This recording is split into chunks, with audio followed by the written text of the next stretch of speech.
Olá pessoal, tudo bem? Sei que parece loucura, mas boa parte das pessoas acreditam que a bolsa de valores é manipulada.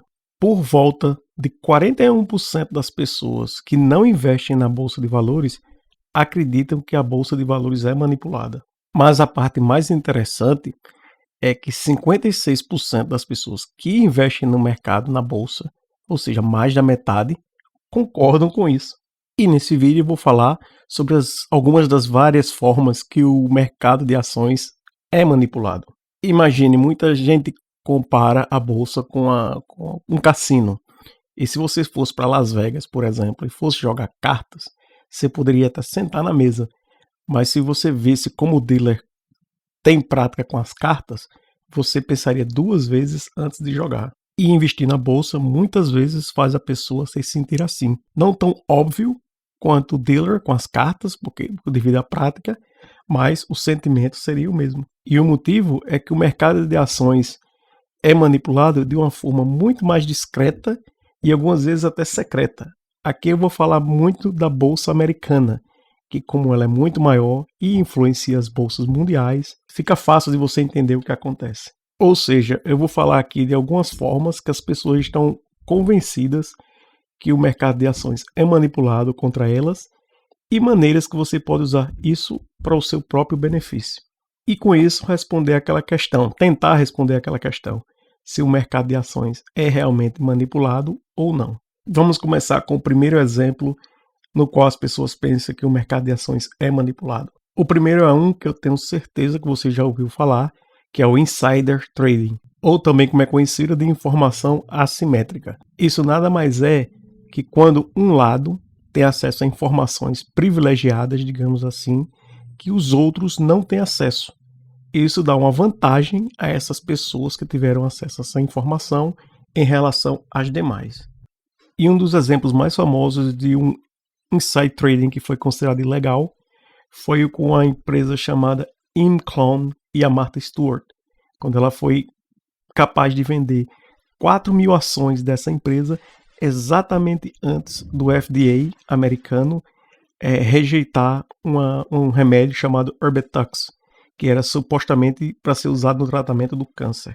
Com essa rejeição, digamos assim, do FDA dessa droga, da Erbitux. E muita gente perdeu dinheiro, mas os principais investidores não, porque o CEO da empresa avisou a vários deles antes dessa notícia. A Martha Stewart, por exemplo, conseguiu vender essas 4.000 ações e fez em torno de 250 mil dólares em lucro, ou seja, em torno de 1,25 milhões de reais com essa informação privilegiada.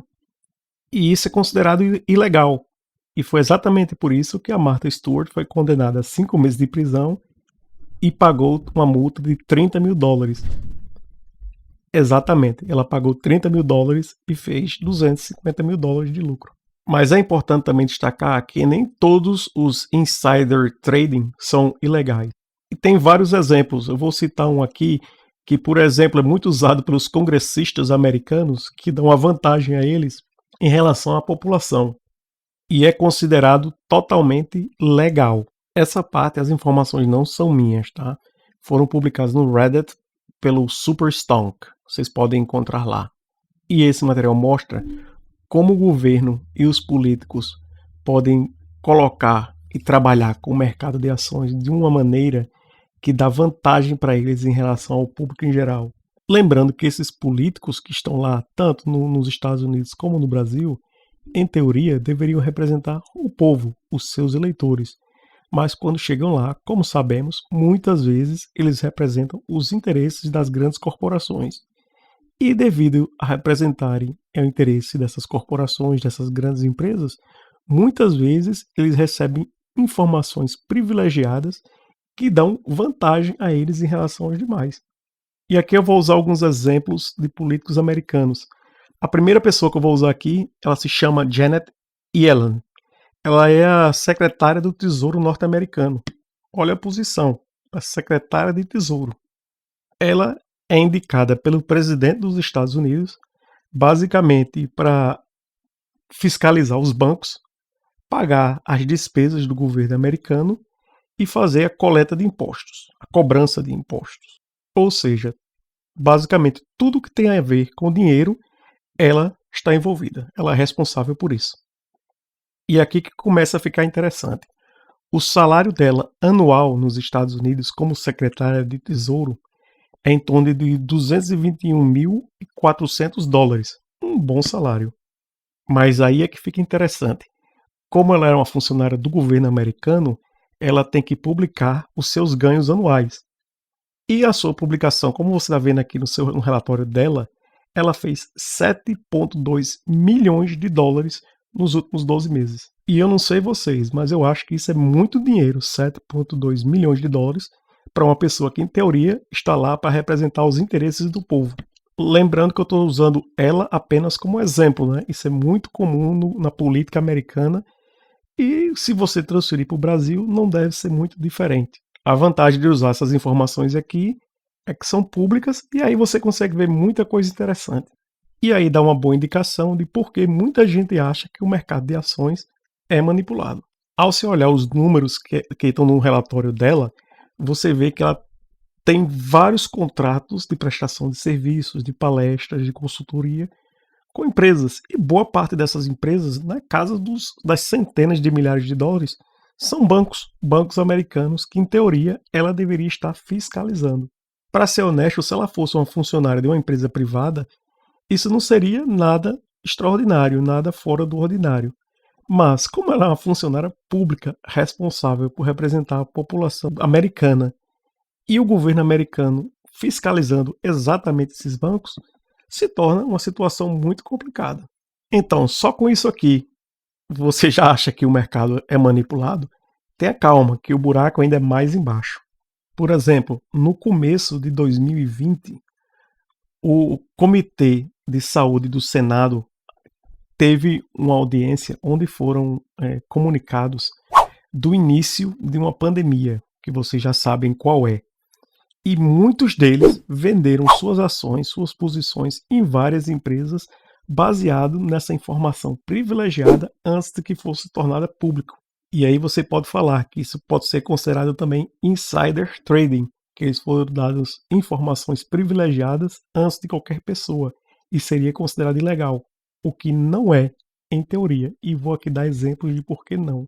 O primeiro exemplo não é ninguém mais do que o chairman da New York Stock Exchange, que juntamente com sua esposa vendeu nada mais, nada menos do que 355 mil dólares entre 24 de janeiro de 2020 e 31 de janeiro de 2020. Lembrando que o Senado foi informado desses casos, dessa pandemia, em 23 de janeiro de 2020. E não só isso, ele e a esposa, entre 5 de fevereiro e 14 de fevereiro, venderam outros 800 mil dólares em ações. E essa data é importante porque foi exatamente depois que os primeiros casos dessa pandemia aconteceram nos Estados Unidos. Ou seja, algumas semanas antes dessa informação ter se tornado público para a população. E antes da informação se tornar pública, eles continuaram vendendo. E no total, os dois venderam mais de 3 milhões de dólares em ações. Tudo isso antes do mercado começar a entrar nesse colapso. Mas lembre, eles são apenas o primeiro exemplo. Um outro exemplo foi o senador americano James Inhofe, que vendeu mais de 230 mil dólares entre 28 de janeiro e 20 de fevereiro, exatamente antes do mercado começar a ter essa correção toda que você lembra bem de 2020. Um outro exemplo emblemático também foi do senador Richard Burr, que vendeu entre 628 mil dólares e 1,72 milhões de dólares em 13 de fevereiro, antes também do mercado cair, e ele também fazia parte do comitê que recebeu a informação privilegiada. E o outro exemplo também foi o senador Feinstein, que vendeu 1,5 milhões de dólares em ações no dia 31 de janeiro, também fazia parte do mesmo comitê. Bem, conforme você está vendo aqui, baseado nessas informações, você pode estar falando, isso é considerado insider trading e é ilegal, mas aí é que está, nenhum deles foi punido. E aí também se torna interessante, porque para ser honesto e justo com eles, todos eles responderam a essas alegações de que tinha sido insider trading e que seria ilegal. E basicamente todos responderam da mesma forma. E vocês sabem qual foi a resposta? Foi basicamente isso, que apesar deles terem vendido antes dessa notícia se tornar pública e terem tido acesso a essas informações, em teoria, privilegiadas, e as ações terem sido vendidas após essa data, exatamente, alguns casos, como você viu no dia seguinte, eles não venderam pessoalmente as ações. Foram as pessoas que administram as suas ações, o seu portfólio, as suas carteiras. Então, a decisão de venda não foi deles, não foram deles, foram dessas pessoas que administram. Então, em teoria, eles não fizeram nada ilegal, pois não foram eles que fizeram essa venda. E aí, você pode considerar como esse um ótimo exemplo de por que muitas pessoas acham que o mercado de ações é manipulado. E aqui eu queria falar de uma outra situação, de um outro exemplo, que pode ser considerado um dos maiores destaques, digamos assim, para quem fala que o mercado de ações pode ser manipulado, que foi o que aconteceu com GameStop e o AMC. Você lembra que foi basicamente quando um grupo de pessoas se juntou no Reddit e decidiu fazer o que chama de pump, o preço das ações do AMC e do GameStop. Essa foi uma tentativa de tentar mostrar como o mercado de ações pode ser manipulado. Essa é uma das formas que o pessoal de Wall Street usa bastante, digamos assim, para manipular o mercado, que é o chamado short selling. No caso do GameStop, por exemplo, eles estavam short no GameStop 140%. O que isso quer dizer é que eles fizeram short de mais ações do que estavam disponíveis no mercado, só para começar. Isso no Brasil não é possível de fazer porque existem limitações da quantidade de estoques de ações de uma empresa que pode ser usadas para o short. E esse 140% pode ser considerado uma forma de manipulação do mercado, porque quando você está fazendo short da ação, você, em teoria, você está pegando aquela ação emprestada. E nesse caso aqui, eles pegaram emprestados mais ações do que existiam, em teoria, disponíveis no mercado. Ou seja, eles estavam aumentando a oferta de ações de forma artificial. E você sabe, a gente fala isso com a moeda, com o dinheiro, com a currency, o tempo todo, que quando você aumenta a oferta de alguma coisa, você diminui o seu valor. Então eles estavam apostando contra a ação, pegando emprestado mais ações do que estavam disponíveis no mercado, aumentando a oferta e depreciando o valor da ação. Além disso, é importante lembrar que quem está fazendo short selling, essa parte acontece bastante no Brasil também. Podem sempre estar colocando na mídia, nas redes sociais, da imprensa, notícias negativas contra as ações, as empresas específicas nas quais eles estão fazendo short selling, porque é do interesse deles que esse valor da ação caia. Ou seja, é uma outra forma de manipulação. Mas essa parte do short selling, como fala, é apenas a ponta do iceberg. Tá bem? Existe algo muito maior nos Estados Unidos que se chama dark pools. E aí eu lhe pergunto, você já ouviu falar dessas dark pools e como elas funcionam? É bem interessante. No mercado, eles chamam ela de uma forma mais sofisticada, digamos assim. Eles chamam as dark pools de ATS, que são as Alternative Trading Systems. E o motivo que essas grandes instituições financeiras e os grandes investidores gostam muito dessas dark pools nos Estados Unidos é que dão grandes vantagens a eles. Por exemplo, quando eles fazem usando o dark pool, uma ordem de compra ou venda de uma ação, eles têm até 3 horas para formalmente notificar o mercado do que eles fizeram.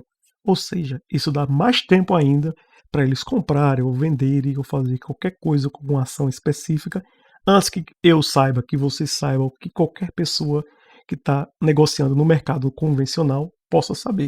Então imagine, eles podem estar comprando e vendendo quantidades de ações que são tão grandes que afetariam o preço da ação de forma imediata. Não é? Você veria o impacto na ação de forma imediata e poderia tomar a sua decisão de compra ou venda.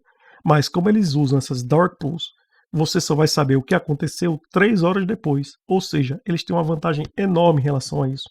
Outra vantagem que eles têm é que eles não pagam nada para compra ou venda. Tudo é feito de forma automática e gratuita, ou seja, eles não têm essa despesa, independente da quantidade de ações que estão comprando ou vendendo.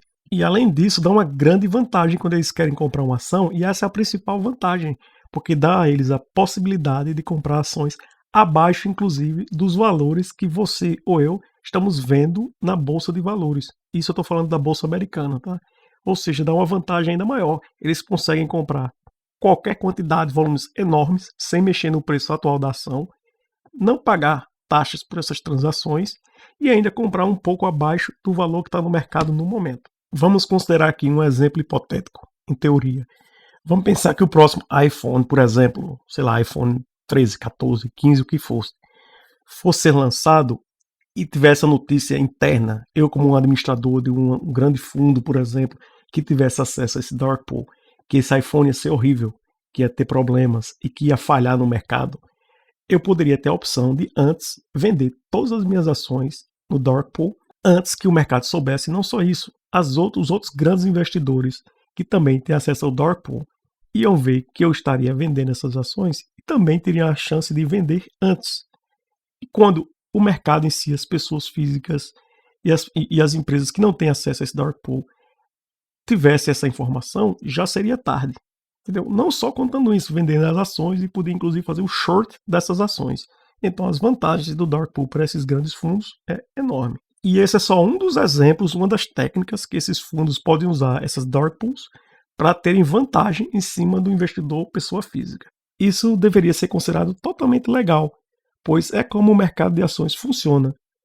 Mas o problema aí que tem dos dark pools é que não é informação pública para todos verem de forma instantânea.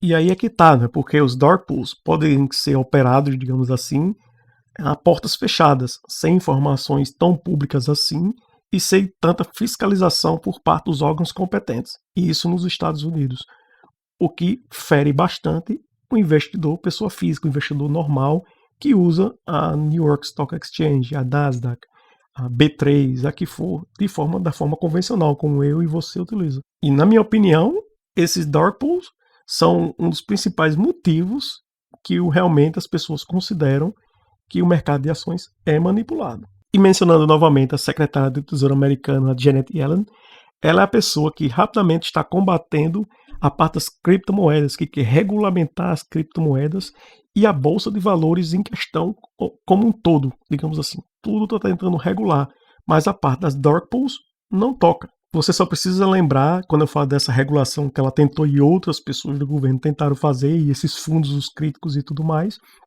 foi novamente com GameStop, quando falaram que essa manipulação do pessoal do Reddit era ilegal, que não podia ser feita, que era imoral.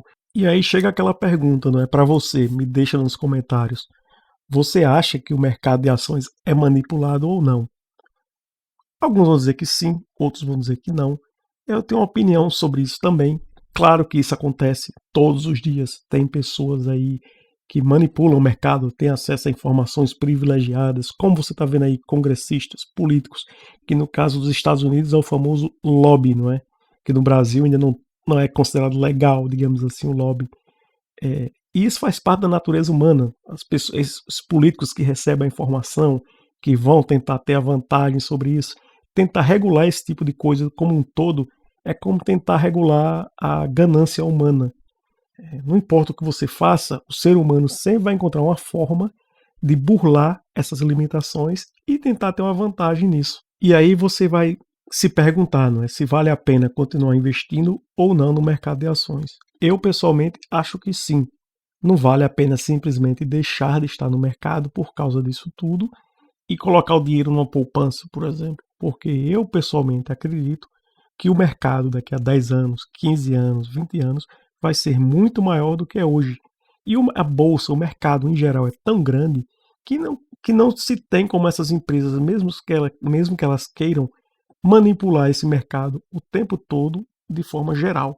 Então, o mercado por si só vai continuar crescendo e a tendência é que seu patrimônio cresça junto com o mercado é grande, é bem maior do que deixar o seu dinheiro parado, perdendo valor de forma constante. Então é isso, pessoal. Apesar disso tudo, dessa manipulação do mercado, você está vendo aí que em alguns casos existe, o importante é que você continue investindo nas empresas certas, fazendo a pesquisa da forma adequada, investir em empresas sólidas.